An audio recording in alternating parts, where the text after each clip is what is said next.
دوستو آج ہم ایک ایسے عہد میں داخل ہونے جا رہے ہیں جس کو تاریخ میں پری ماڈرن عہد کہا جاتا ہے۔ کیا ہے دوستو یہ پری ماڈرن عہد؟ پری کہتے ہیں دوستو قبل کو، تو مطلب ہوا کہ ایسا عہد جو ماڈرن عہد سے قبل کا ہے۔ پری ماڈرن عہد کو سمجھنے کے لیے ہمیں ماڈرن عہد ہماری سمجھ سے بالاتر ہے۔ تو دوستو تیار ہو جائیں اور دیکھتے ہیں کہ کیا ہو رہا تھا اس عہد میں جس کی وجہ سے اسے پری ماڈرن عہد کہا گیا۔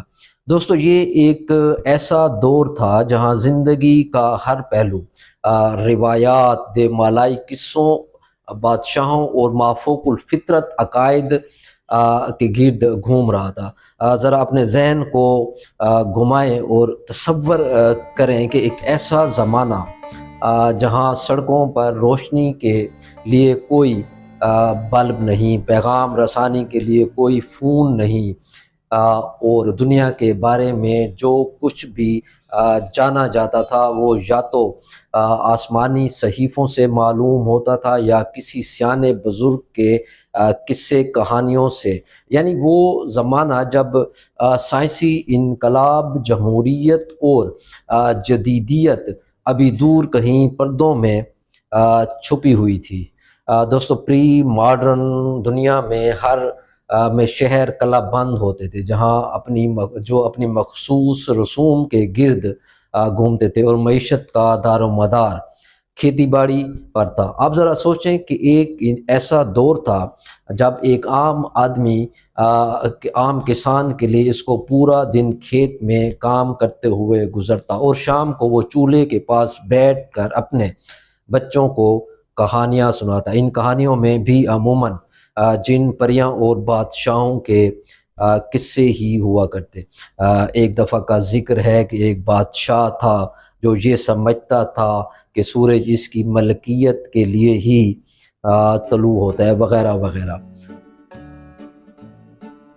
اس دور میں بادشاہوں کو خدا کا سایہ سمجھا جاتا تھا اور لوگوں کا ماننا تھا کہ حکمران زمین پر خدائی طاقت رکھتا ہے۔ آپ اگر کسی بادشاہ کے سامنے کھڑے ہو جائیں تو آپ کو جھک کر سلام کرنا پڑے گا، ورنہ یہ گستاخی تصور ہوگی۔ مگر اس زمانے میں کچھ ایسے فلسفی اور مفکرین بھی تھے جو سوالات بھی اٹھاتے تھے اور سوالات قائم بھی کرتے تھے۔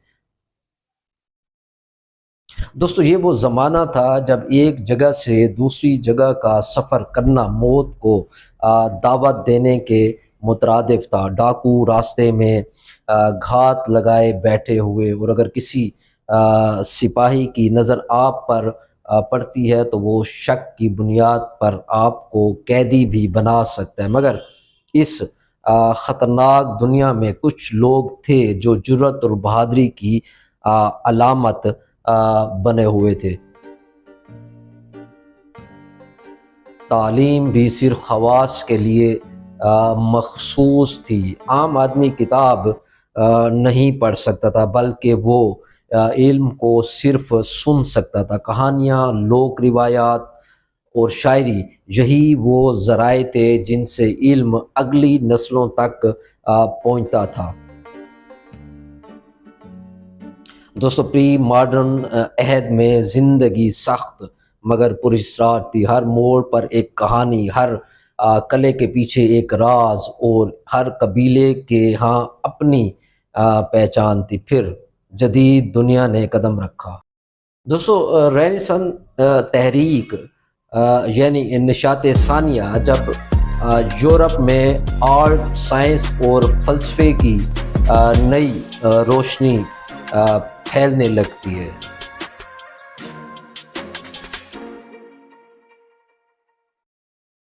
سائنسی انقلاب 16ویں سے 18ویں صدی، جب گلیلیو اور نیوٹن جیسے لوگ کائنات کے راز کھولنے لگے۔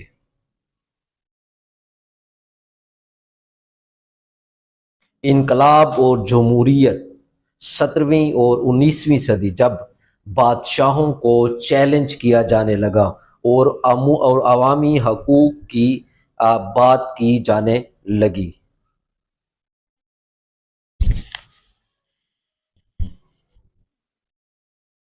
دوستو صنعتی انقلاب 18ویں سے 20ویں صدی جب مشین آئیں اور دنیا کی رفتار تیز ہو گئی، یہ سب کچھ ایک کے بعد ایک آیا اور انسانیت کو ایک نئی دنیا میں داخل کر دیا۔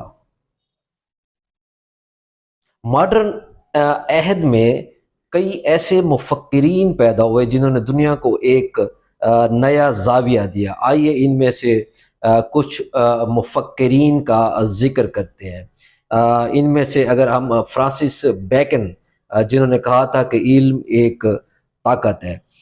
بیکن نے کہا کہ علم جادو نہیں بلکہ تجربے اور مشاہدے سے آتا ہے۔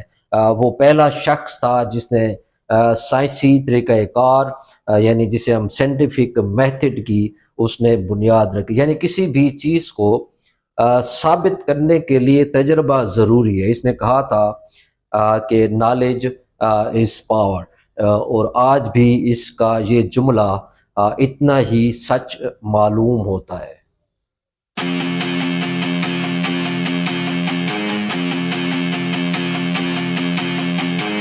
دوستو اس کے بعد آتے ہیں رینی ڈیکارٹ، میں سوچتا ہوں اس لیے میں ہوں۔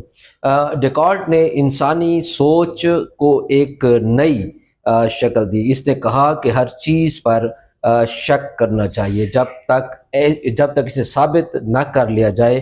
اس کا مشہور جملہ یہی ہے کہ یعنی میں سوچتا ہوں اس لیے میں ہوں، آج بھی فلسفے میں بہت زیادہ اہمیت رکھتا ہے۔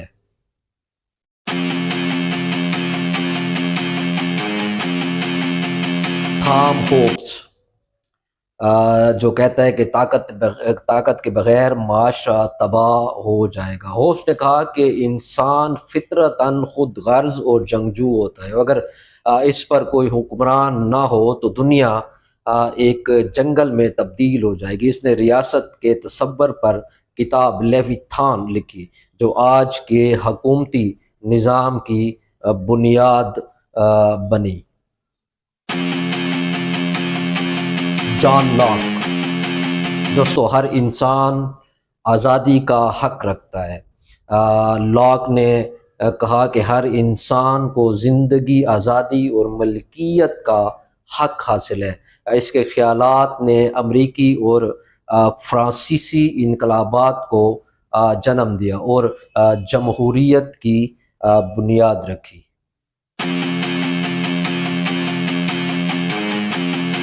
دوستو اس کے بعد ہم روسو کا ذکر کرنا چاہیں گے۔ انسان آزاد پیدا ہوتا ہے مگر ہر جگہ زنجیروں میں اس کو لپیٹ دیا گیا۔ روسو نے کہا کہ معاشرے نے انسان کو غلام بنا دیا اور اس نے جمہوریت اور عوامی حکمرانی کے حق میں آواز بلند کی۔ اس کی کتاب سوشل کنٹریکٹ آج بھی دنیا کے سیاسی نظریات پر اثر انداز ہوتی ہے۔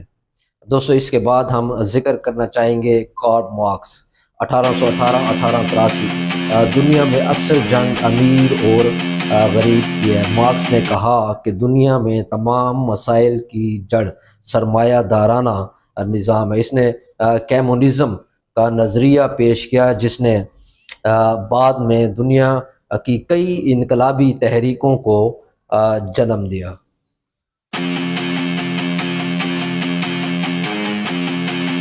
یہ تمام خیالات، یہ تمام انقلابات، یہ تمام تبدیلیاں یہی ہیں جنہوں نے ہمیں آج کی جدید دنیا دی۔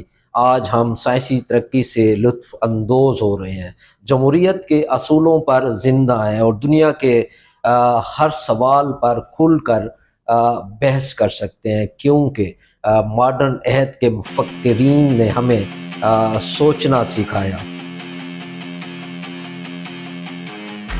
دوستو ماڈرن عہد کا سفر حیرت انگیز تھا، لیکن کیا واقعی مکمل ہو چکا ہے یہ دور، یا ہم آپ سے آج بھی ماڈرن دور میں داخل ہونے کے لیے کھڑے ہیں؟ یہ ایک سوال ہے جس کا جواب ہمیں خود تلاش کرنا ہوگا۔ دوستو یہ تھا آج کا پوڈ کاسٹ۔ اگر آپ کو پسند آیا ہو تو ہمیں اپنی رائے ضرور دیجیے۔ اگلی بار ہم ایک تاریخی موڑ پر ایک نئے موڑ پر روشنی ڈالیں گے۔ تب تک کے لیے آپ کا بہت شکریہ۔